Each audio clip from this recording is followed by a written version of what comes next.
বাঁধ ভাঙল অরিজিৎ সিং এর। হুমকি দিয়ে লিখলেন, এক সপ্তাহের মধ্যে ন্যায় না পেলে রাস্তায় নামবো। ধৈর্যের বাঁধ ভাঙল অরিজিৎ সিং এর। গত এক সপ্তাহ ধরে সংগ্রাম চলছে। 9 দিন আগের ঘটনা। 9 আগস্ট রাতে এক ভয়াবহ দুর্ঘটনা ঘটে আরজিকর হাসপাতালে। তিলোত্তমার এই মর্মান্তিক ঘটনায় সরব গোটা দেশের মানুষ। 14 আগস্ট রাত দখল জমায়েত হয়েছে শহরের বিভিন্ন অঞ্চলে। এই লড়াইয়ে সামিল হয়েছেন শহরের বিশিষ্ট ব্যক্তিত্বরা।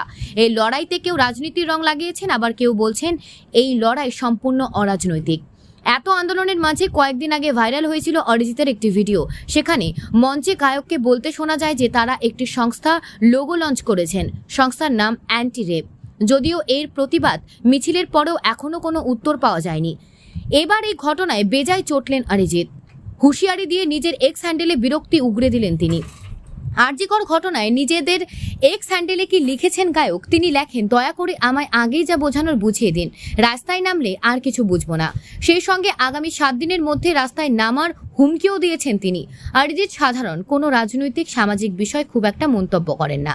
যে বিষয় তার কিছু পদক্ষেপ করা থাকে তা তিনি মঞ্চ থেকে সরাসরি তার অনুরাগীদের জানিয়ে দিয়ে থাকেন।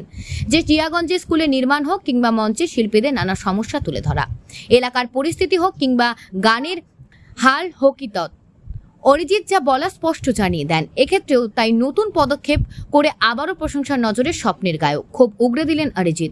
প্রসঙ্গত তিনি একাই নন, এই ঘটনায় সরব হয়েছেন অনেকেই। অভিনেতা জিৎ, দেব এবং মিমি চক্রবর্তী, শুভশ্রী গঙ্গোপাধ্যায় সবাই আওয়াজ তুলেছেন এই ঘটনার প্রতিবাদে। ভরে গিয়েছে সমাজ মাধ্যমের পাতা। প্রত্যেকে নিজেদের মতামত পোস্ট করতে ব্যস্ত। এদিন রাতে রাস্তাতেও নেমেছিলেন অনেকে।